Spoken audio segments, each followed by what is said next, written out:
A police dog crashed a wedding party and sniffed something inside the cake that immediately brought the celebration to a halt. What seemed like a perfect ceremony turned into complete chaos when he started barking non-stop right in front of the main table. And what investigators found there will leave you speechless. Subscribe to the channel and find out how this unbelievable story ended. The clear spring sky that morning seemed to announce that nothing could go wrong. Amidst the rolling green hills of a charming colonial farm in Vermont, family and friends gathered for a celebration that had been planned for over a year. Everything had been meticulously arranged down to the smallest detail. The choice of venue, the refined rustic decorations, the freshly picked flowers precisely arranged on each table, and at the center of it all, an impressive three-tiered cake, decorated with delicate sugar petals and placed prominently under a translucent glass cover. Emily Parker straightened her wedding dress one last time before stepping out of the renovated barn that served as her preparation area. The historic Willowbrook Farm had been her dream venue since childhood, when her grandfather would bring her here for seasonal festivals. Now, at 32, she was about to marry the love of her life, Ryan Thompson, beneath the same ancient oak tree where generations of couples had exchanged vows. 5 minutes, Em, called her best friend and maid of honor, Stephanie Grant, peeking through the door. Everyone's seated, and Ryan looks like he might pass out from happiness. Emily laughed, her blue eyes sparkling with anticipation. I'm ready, just taking it all in. What Emily didn't mention was the anonymous note she'd received 3 days earlier. An envelope slipped under her apartment door, containing only a handwritten message, "Be careful what you taste." She had dismissed it as a prank or superstition, perhaps from one of her more eccentric relatives. But now, as she prepared to walk down the aisle, a flutter of unease passed through her. Among the guests, an unexpected figure caught everyone's attention. A police canine dog had been brought by Ryan's brother, Jason Thompson, a law enforcement officer who had obtained special permission solely to honor Emily, who had volunteered for years at a canine training center before transitioning to her current career. It was supposed to be a brief appearance, an affectionate surprise symbolizing a connection to her past. Jason stood proudly near the entrance, with Max, the German Shepherd, alertly scanning the surroundings. Several guests came over to admire the well-trained animal, commenting on his impressive bearing.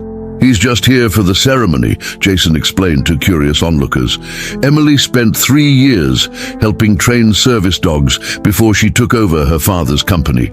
Max here is actually from the same training program. As the ceremony began, Emily walked down the aisle to a string quartet's rendition of Pachelbel's canon.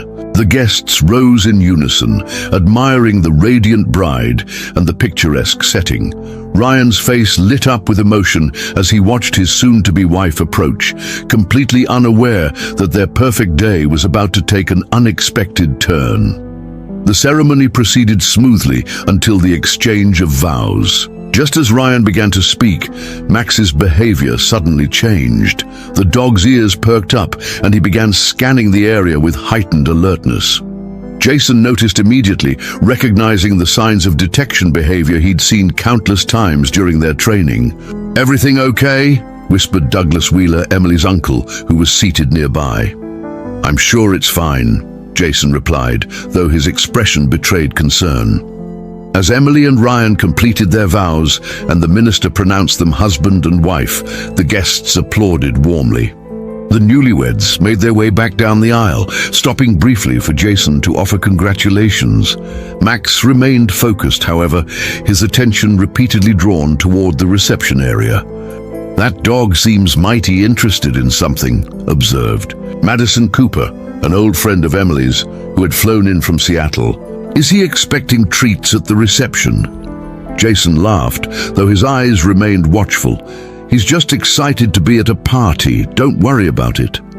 The reception began with cocktails on the lawn, followed by a procession into the elegantly decorated tent. Rustic chandeliers hung from wooden beams, and the tables were adorned with wildflowers in mason jars.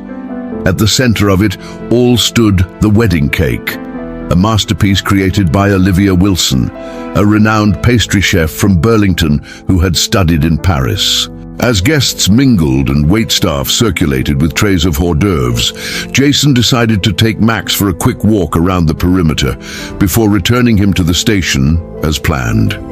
However, when they passed near the dessert table, Max's demeanor changed dramatically. The dog stopped abruptly in front of the main cake. His fur bristled, his breathing became tense, and within seconds he began barking insistently. At first, guests thought it was a joke or a distraction caused by the sweet scent of the frosting.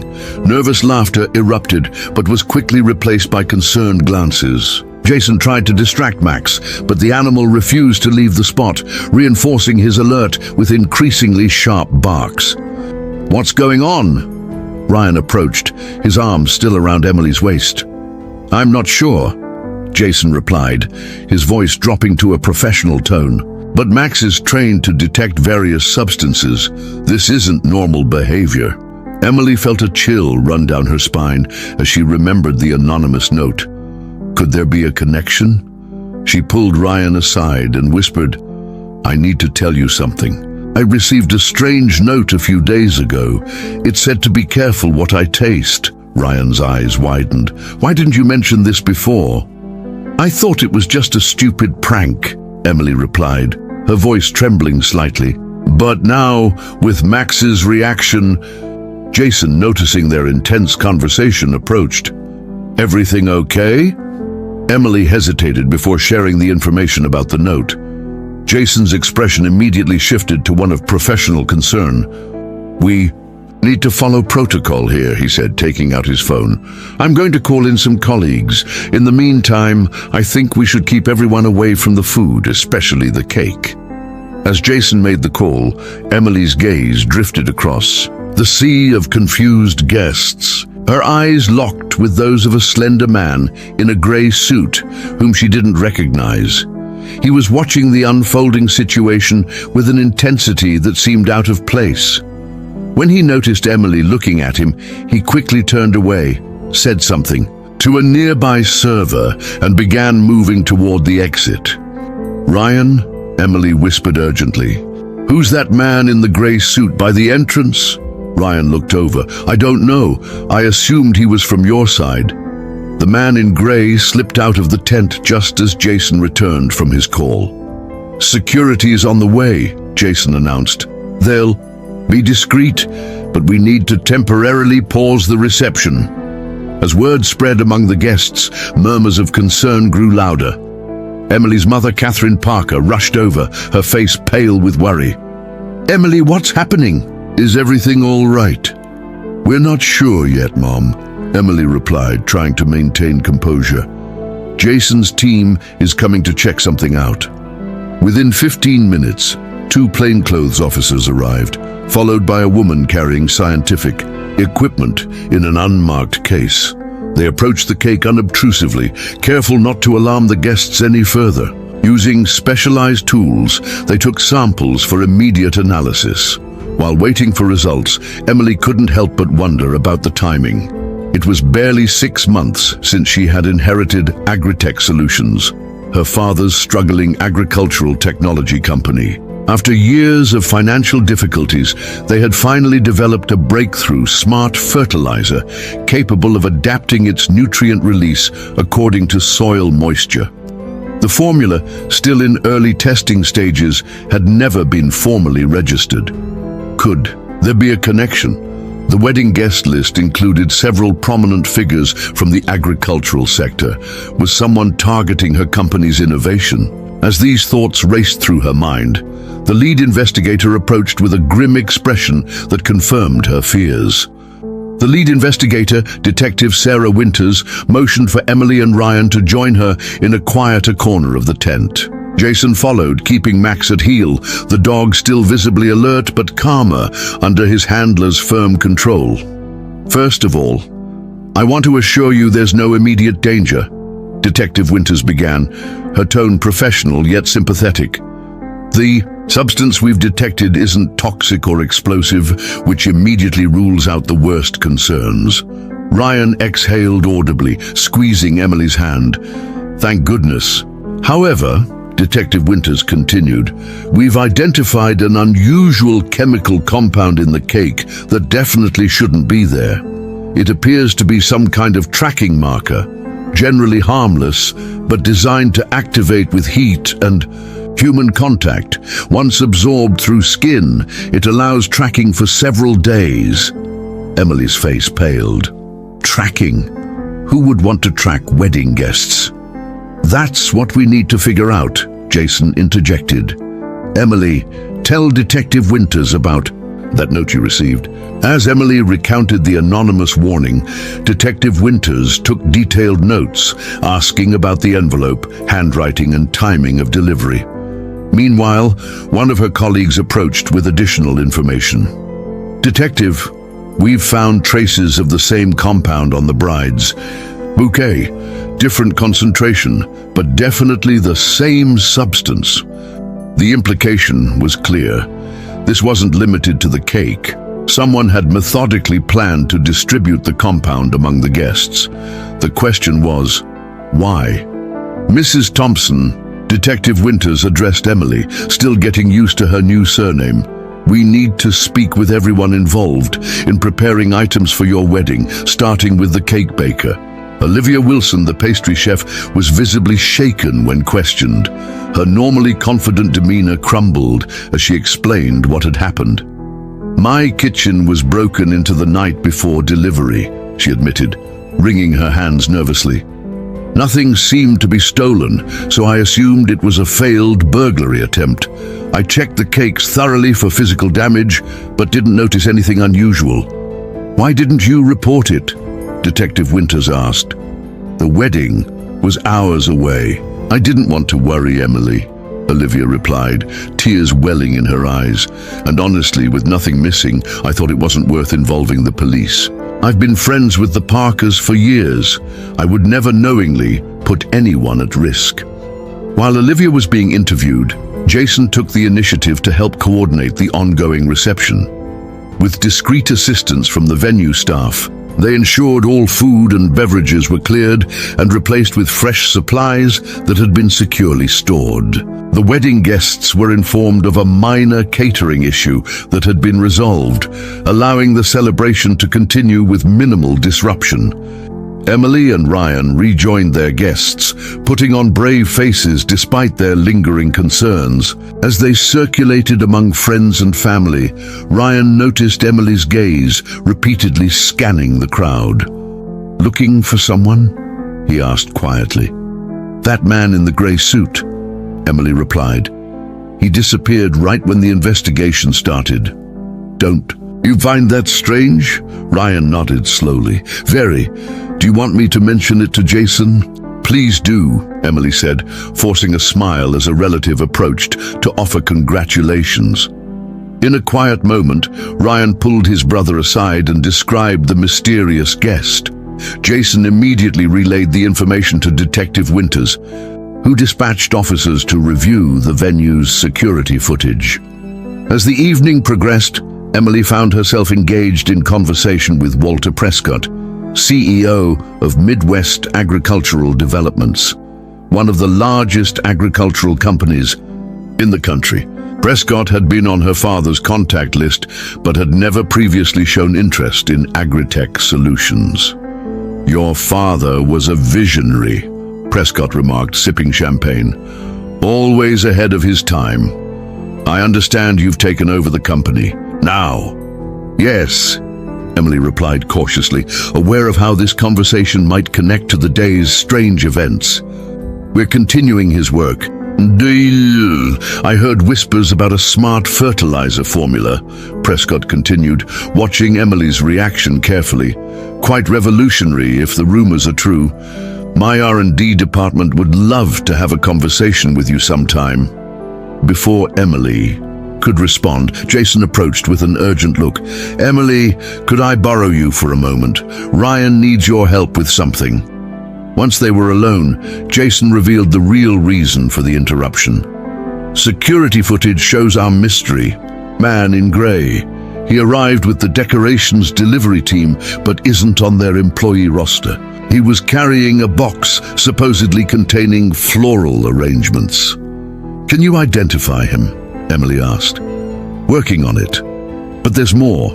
He used fake credentials to gain access. We're checking all the vendors now," Jason explained.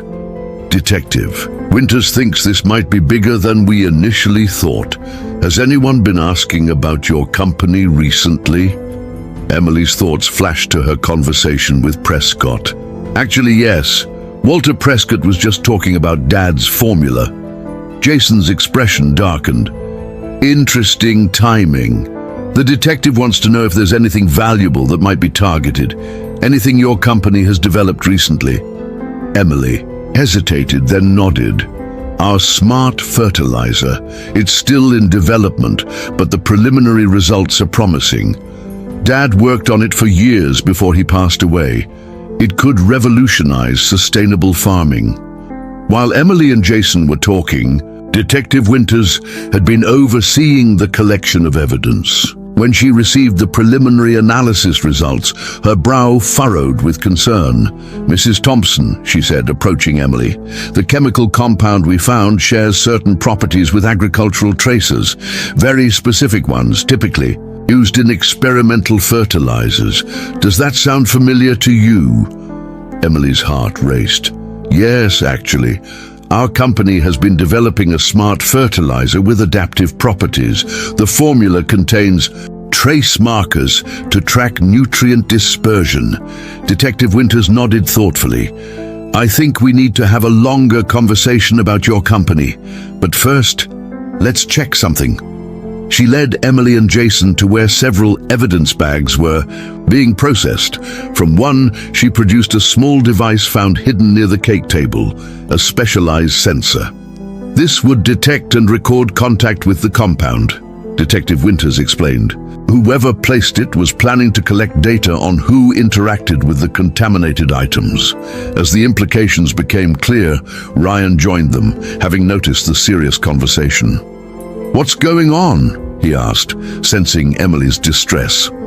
"Someone may be targeting Emily's company," Jason explained quietly. "Specifically, the fertilizer formula they've been developing." Ryan wrapped an arm protectively around Emily. "But why target our wedding?" "Convenience," Detective Winters replied. "Your guest list includes numerous agricultural industry figures. The perfect opportunity to track who might have access to or interest in the formula." Emily suddenly remembered something important.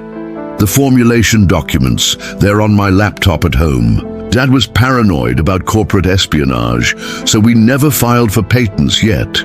He always said the real value was in the proprietary ratio of components." Detective Winters immediately arranged for officers to secure Emily's apartment, while others continued investigating the venue. As they worked, more suspicious elements emerged. The vendor who had supplied the decorative items had been hired through an intermediary at the last minute. The delivery person, the man in grey, had disappeared immediately after the ceremony.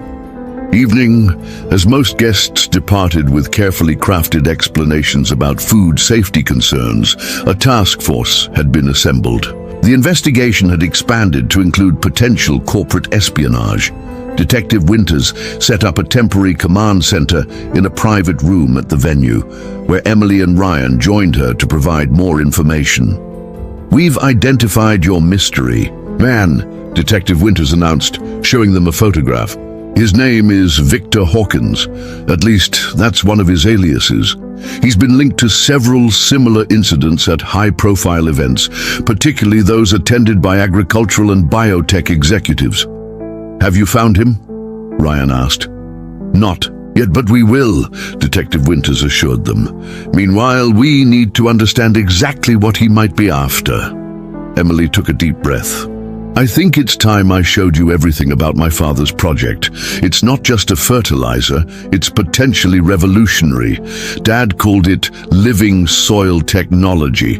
If it works as intended, it could transform farming in drought-prone regions. We were just weeks away from filing provisional patents. As Emily began explaining the technology, Detective Winters and Jason exchanged knowing glances. This was no longer just about a disrupted wedding. Someone had orchestrated an elaborate plan to access and potentially steal intellectual property that could be worth millions, perhaps billions, in the right hands. 3 days after the interrupted wedding, Emily sat in the conference room of Agritech Solutions, surrounded by stacks of research documents. The small company headquarters, a renovated Victorian house on the outskirts of Burlington, had become the unofficial base for their investigation. Detective Winters had established a temporary workstation in what used to be the dining room, while Jason had taken leave from his department to assist with the case.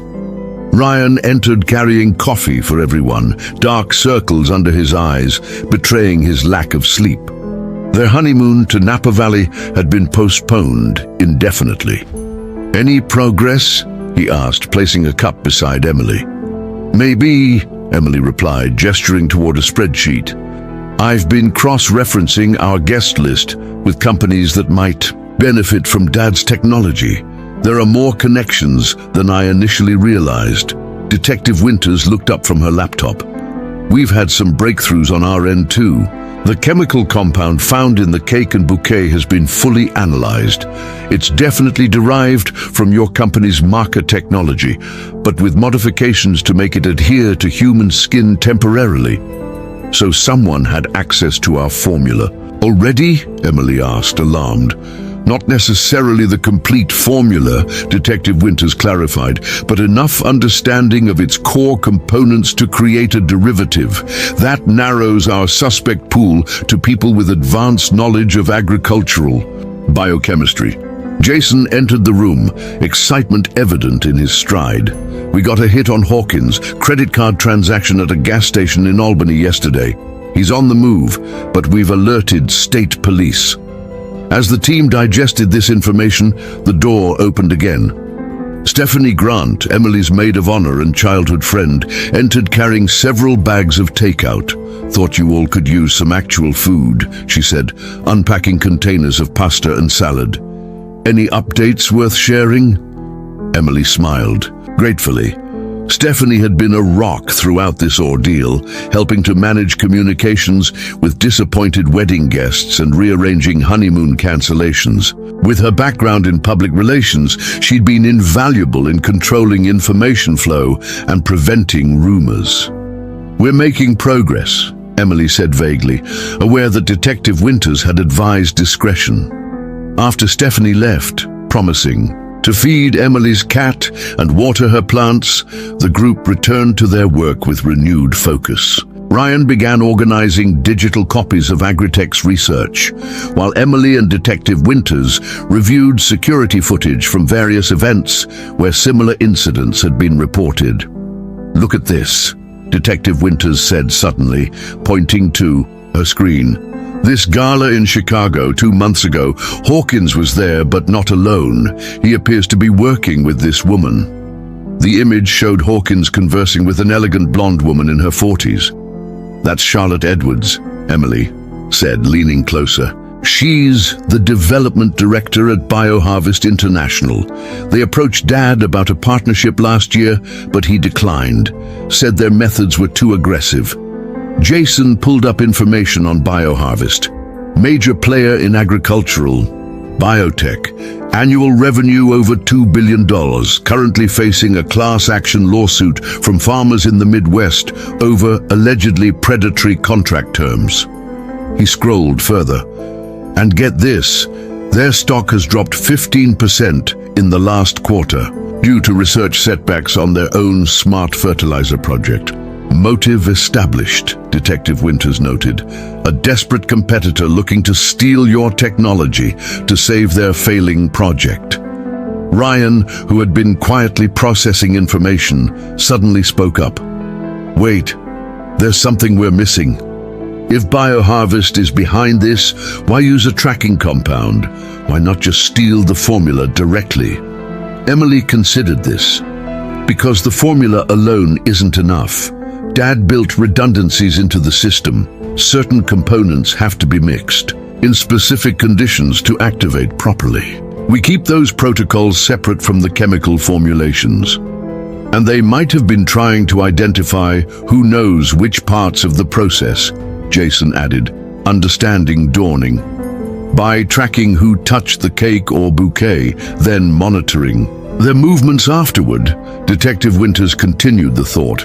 They could potentially identify key personnel or partners with critical knowledge. The conversation was interrupted by Emily's phone ringing.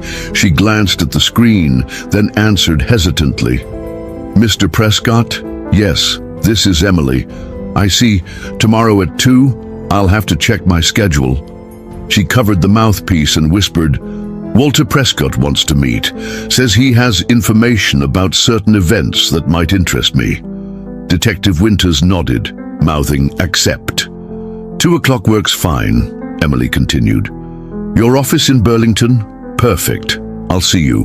Then, after hanging up, Emily explained the conversation. He was very cryptic, but seemed to imply he knows something about what happened at the wedding. Or he's fishing for information, Ryan cautioned. We still don't know if he's involved.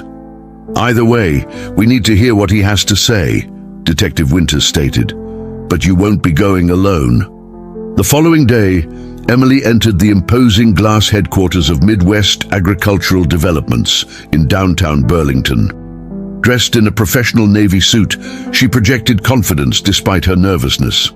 Detective Winters, posing as Emily's business consultant, accompanied her, while Jason and 2 plainclothes officers maintained surveillance from the building's cafe. Walter Prescott welcomed them into his corner office with expansive views of Lake Champlain. In his early 60s, with silver hair and penetrating green eyes, he exuded authority and wealth.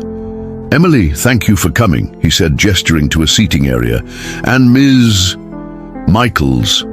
Amy Michaels, Detective Winters responded smoothly. I've been advising Emily on business strategy since she took over Agritech.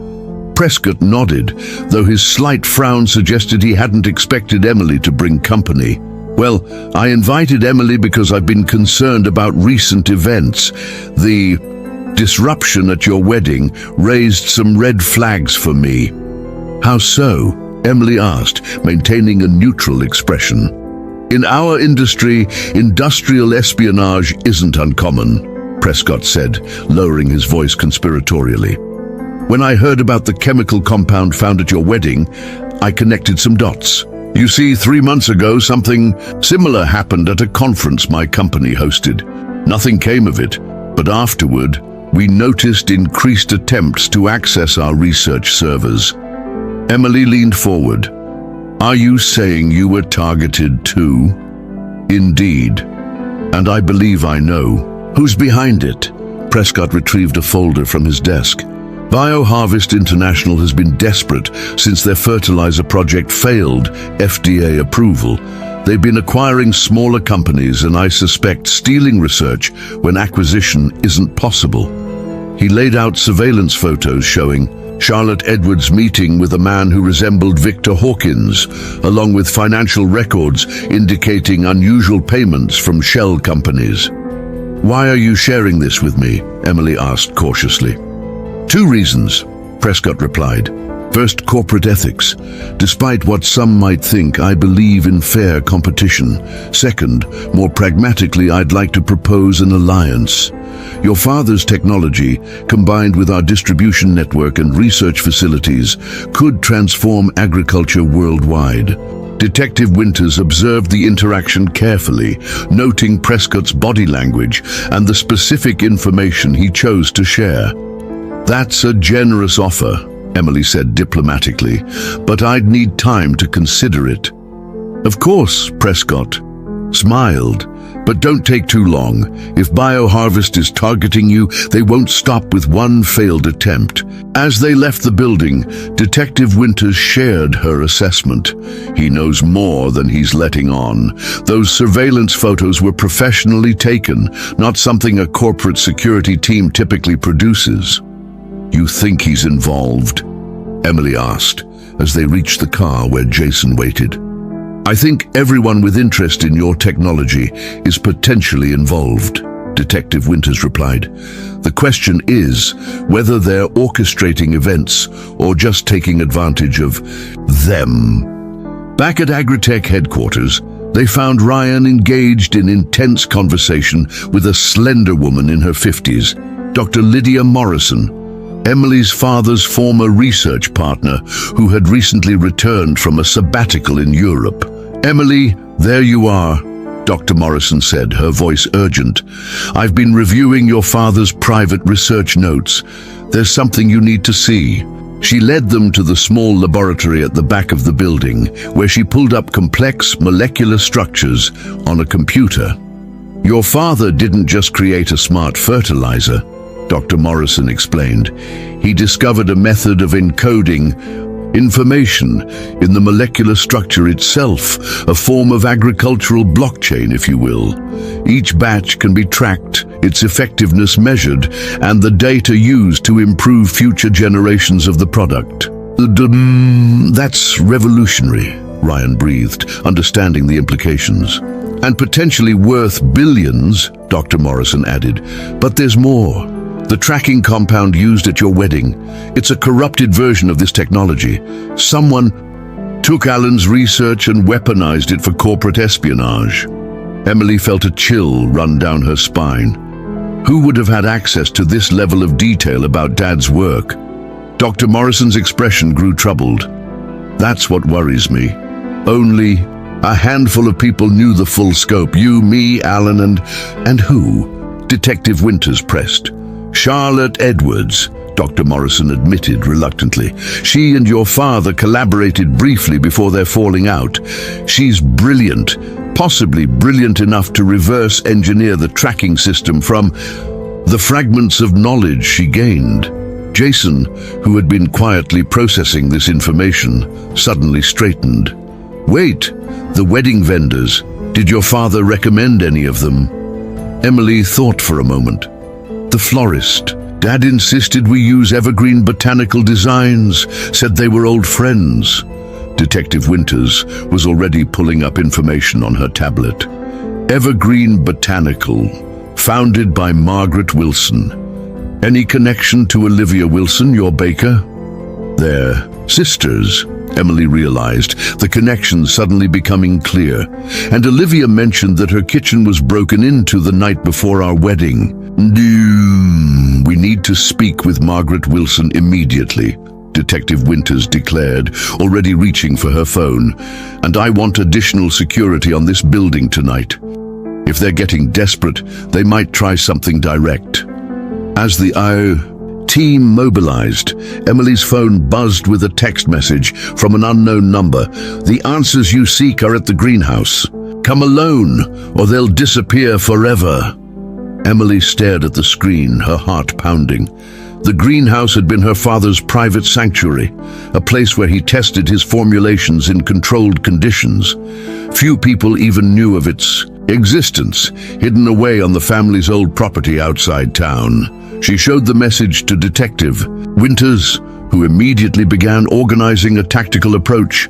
As they prepared to investigate this new lead, Emily couldn't shake the feeling that they were being drawn into a carefully orchestrated trap, one that had been years in the making. The old Parker family property sat on 5 acres of rolling countryside just outside Burlington.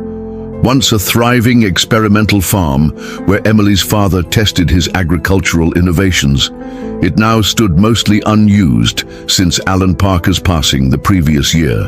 Emily had kept the property but rarely visited. Too many memories, too much grief. Now, as Detective Winters's unmarked vehicle approached the long gravel driveway, Emily felt a strange mixture of apprehension and homecoming. Ryan squeezed her hand supportively from the back seat. The tactical team is already in position, Jason informed them from the front passenger seat. They've secured the perimeter without being visible. If someone's waiting at the greenhouse, they won't know we're here. Detective Winters parked a quarter-mile from the main house. Remember the plan. Emily and I approach openly. We're expected. Ryan and Jason circle around through the north tree line. Everyone stays on comms at all times. The afternoon sun cast long shadows as Emily and Detective Winters walked the familiar path toward the glass structure that stood apart from the main house. The greenhouse, a modern geometric design that contrasted with the traditional farmhouse, had been Alan Parker's pride and joy. Inside, Emily knew, were dozens of plant specimens and experimental growing systems that represented decades of research. "Someone's inside," Detective Winters murmured, noting a shadow moving behind the frosted portions of glass. "Keep walking naturally." Emily's heart hammered in her chest as they approached the greenhouse door. Before she could reach for the handle, it swung open, revealing the last person she expected to see. "Margaret!" Emily gasped, recognizing the florist who had created her wedding arrangements. Margaret Wilson stood in the doorway, her normally immaculate appearance disheveled, her eyes weary but determined. "Emily, detective, please come in," Margaret said calmly. "I've been expecting you." Inside, the humid air carried the earthy scent of soil and growing things. Plants in various stages of development filled specialized containers, each labeled with meticulous notes in Alan Parker's handwriting. At the center of the main aisle stood a metal table with research documents spread across its surface. "You're probably wondering why I texted you," Margaret began, closing the door behind them, "and why I'm here, in your father's private greenhouse." "The thought crossed my mind," Emily replied cautiously. Margaret gestured to the documents. "Your father and I weren't just business acquaintances, Emily. We were partners in research and in life for many years before his marriage to your mother." Emily blinked in surprise. Her father had never mentioned a serious relationship before meeting her mother. "I don't understand." "Alan and I worked together, developing the early stages of what would eventually become his smart fertilizer technology," Margaret explained. "When he met Catherine and fell in love, we agreed to keep our professional relationship separate from his personal life. I continued to provide botanical expertise while he focused on the biochemistry." Detective Winters maintained a neutral expression, but was carefully recording every word. "That doesn't explain the situation at the wedding, Ms. Wilson." Margaret nodded grimly. 2 months ago, my sister Olivia's bakery received a substantial investment from a shell company. She was excited, finally getting the financial backing to expand. I was suspicious from the start, especially when I traced the investment back to BioHarvest International. "Charlotte Edwards," Emily said, the pieces falling into place. "Exactly. I believe they invested in Olivia to gain access to your wedding. When I realized this, I tried to warn your father, but..." Margaret swallowed hard. His condition had deteriorated rapidly by then. Emily felt a pang of grief at the mention of her father's illness. The aggressive cancer had taken him in weeks, leaving barely enough time to transition company leadership. "Why didn't you come to me directly?" Emily asked. "Because I wasn't certain who was involved," Margaret replied. Alan had grown increasingly paranoid in his final months. He believed someone close to the company was feeding information to competitors. From her earpiece, Emily heard Jason's voice. "We're in position at the rear entrance. All clear so far." Margaret moved to one of the specialized growing chambers and entered a code into its digital lock. The panel slid open, revealing not plants, but a small safe embedded in the wall. "Your father left contingencies," she explained. removing a sealed waterproof package. This contains the complete, uncorrupted version of his research, including the parts he never digitized or shared with anyone, not even Dr. Morrison. She handed the package to Emily. He made me promise to keep it hidden until absolutely necessary. With what happened at your wedding, I believe that time has come. Detective Winters studied Margaret carefully. Ms. Wilson, why would Charlotte Edwards target the wedding specifically? There must have been easier ways to access Agritech's research. The wedding provided unique access to multiple targets simultaneously, Margaret explained. Emily, key researchers, potential investors, all in one place. The tracking compound would have allowed them to monitor who met with whom in the days following, potentially revealing the full network of people with knowledge of different aspects of the technology. A sudden noise from outside interrupted their conversation. Through the glass walls, they could see a vehicle approaching rapidly, a black SUV with tinted windows. Were you followed? Detective Winters asked sharply, reaching for her weapon. I don't think so, Margaret replied, her face paling, but Charlotte has resources we can't imagine. Detective Winters immediately activated her radio. All units, possible hostile approaching from the south entrance. Maintain positions, but be ready to engage. Ryan's voice came through the earpiece. We see them, 2 individuals exiting the vehicle. Emily gasped as she recognized the first figure. That's Walter Prescott.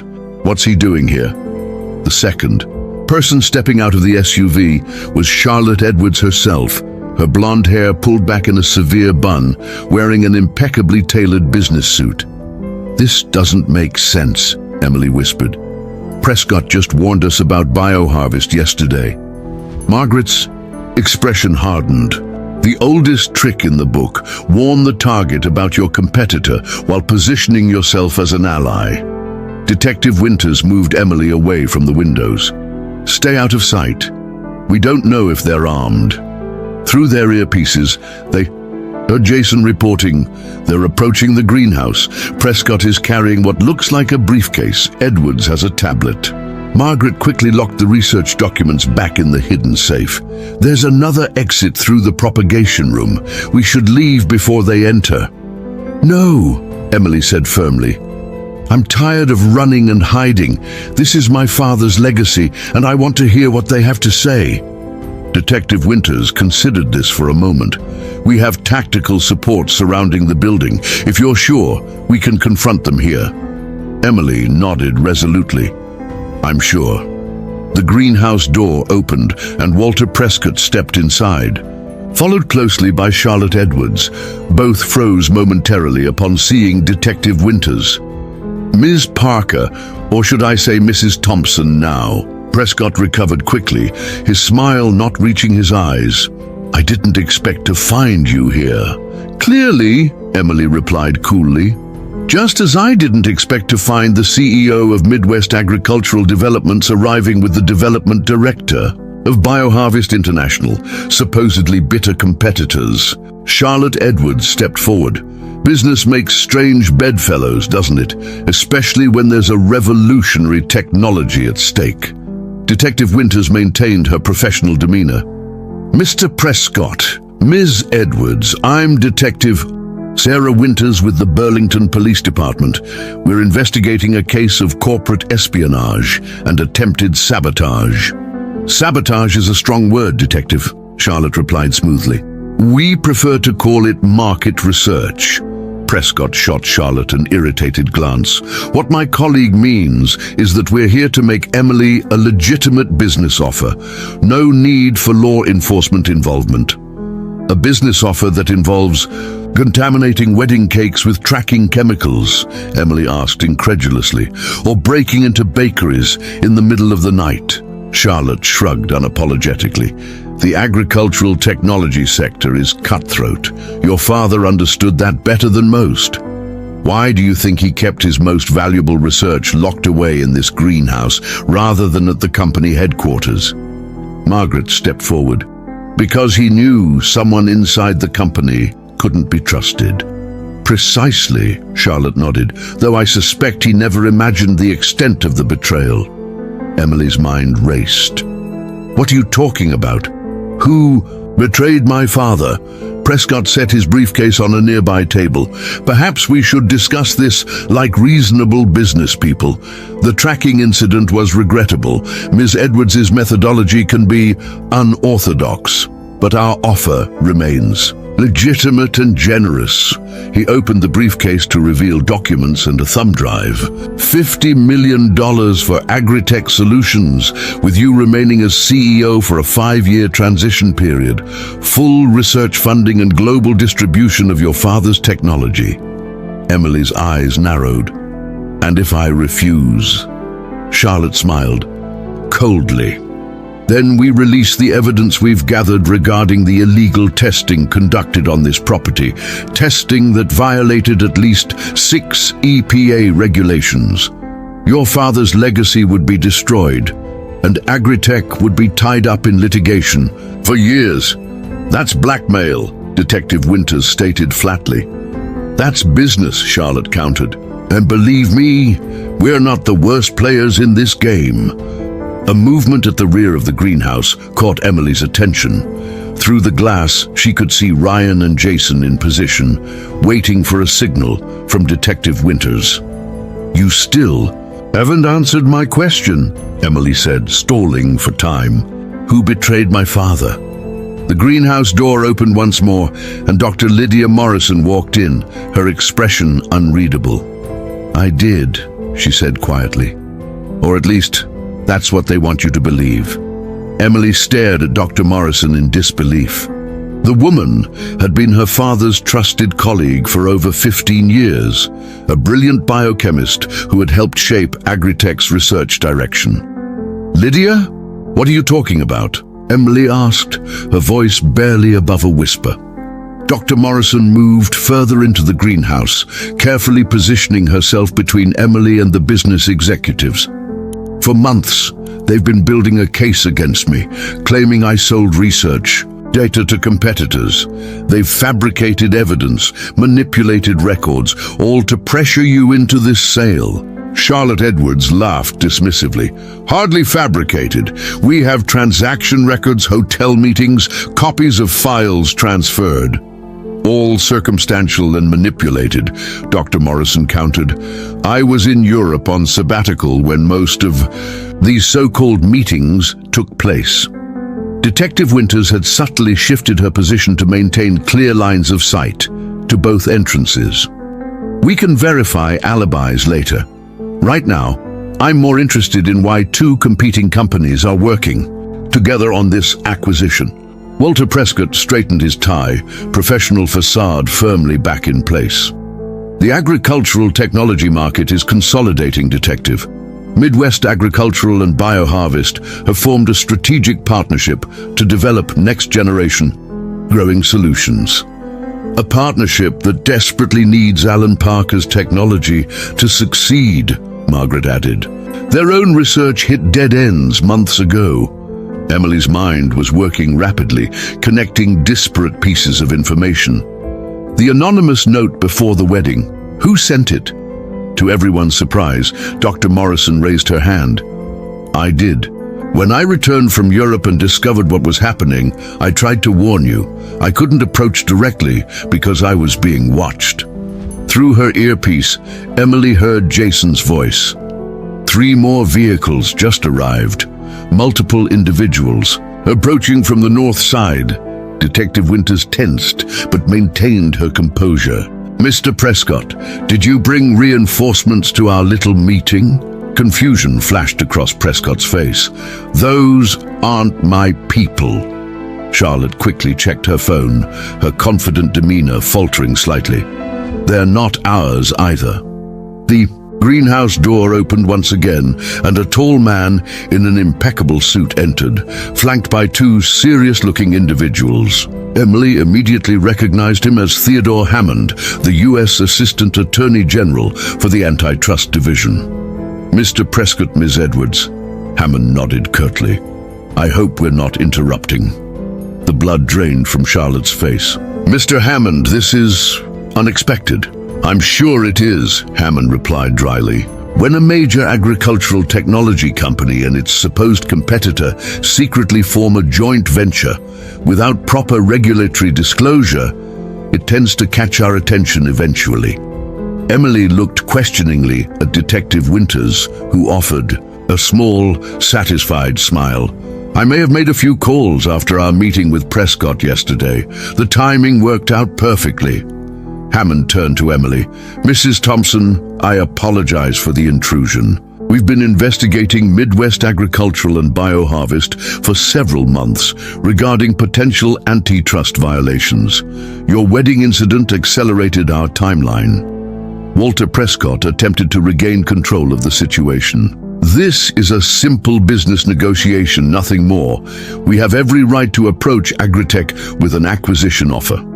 An offer backed by blackmail, corporate espionage and sabotage, Detective Winters pointed out, plus attempted monopolization of critical agricultural technology. As federal agents began reading Prescott and Edwards their rights, Emily turned to Dr. Morrison. I still don't understand. If you weren't the one who leaked information, how did they get details about Dad's research? They didn't get everything, Dr. Morrison explained. Just enough from various sources to create a derivative. Not the real breakthrough. Your father was too careful for that. Margaret nodded in agreement.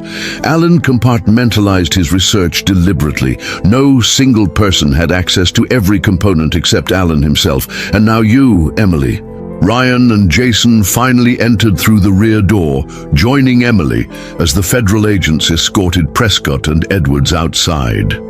There's something I still don't understand, Emily said, turning to Detective Winters. How did Victor Hawkins disappear so completely after the wedding? Someone must have helped him. Actually, Jason interjected, we found Hawkins this morning. He's been in custody for hours, providing a very detailed statement in exchange for leniency. Emily's eyes widened. And it turns out, Detective Winters continued, that your mysterious man in grey was originally hired by Prescott to infiltrate Bioharvest. When Prescott and Edwards formed their secret partnership, they jointly redirected him to target Agritech instead. Hammond approached Emily, his expression solemn. Mrs. Thompson, your father's technology could represent a significant advancement in sustainable agriculture. The Justice Department has an interest in ensuring it isn't monopolized or suppressed. Emily looked around the greenhouse, at her father's plants, his notes, his legacy. It was never about the money for Dad. He wanted to help farmers produce more food with fewer resources. That's always been our mission at Agritech. A mission worth protecting, Hammond agreed. We'll need your cooperation in the case against Midwest Agricultural and Bioharvest. In return, we can help ensure your intellectual property remains secure. As the legal and procedural details were discussed, Emily found herself drawn to a particular growing station, her father's favorite, where he'd cultivated the first successful prototype of his adaptive fertilizer system. The plants there thrived under carefully controlled conditions, a testament to years of meticulous research. Later that evening, after the authorities had departed and statements had been recorded, Emily, Ryan, Margaret, and Dr. Morrison gathered. In the main room of the greenhouse, the setting sun cast long shadows through the glass walls, illuminating the space with golden light. What happens now? Ryan asked, his arm around Emily's shoulders. We move forward, Emily replied with newfound determination. Dad's technology is still incomplete. There's more work to be done before it's ready for wide-scale implementation. Dr. Morrison nodded enthusiastically. The principles are sound, but we need more field testing under varied conditions. With proper backing, we could have a viable product within a year. And without Prescott and Edwards interfering, we can approach legitimate investors, Margaret added. I still have contacts in the sustainable agriculture community who would be interested. Emily looked at the sealed package Margaret had given her earlier. Her father's complete research notes, preserved exactly as he had left them. First, I think we need to understand exactly what Dad discovered. There might be applications even he hadn't considered. As they began discussing next steps, Emily's phone rang, the wedding venue coordinator calling about rescheduling their reception. "Our wedding," Emily gasped, looking at Ryan. "With everything that's happened, I almost forgot." Ryan smiled, taking her hand. "Maybe we should try again? Something smaller, more private?" "Actually," Emily said thoughtfully, "I still want the wedding we planned, all our friends and family together.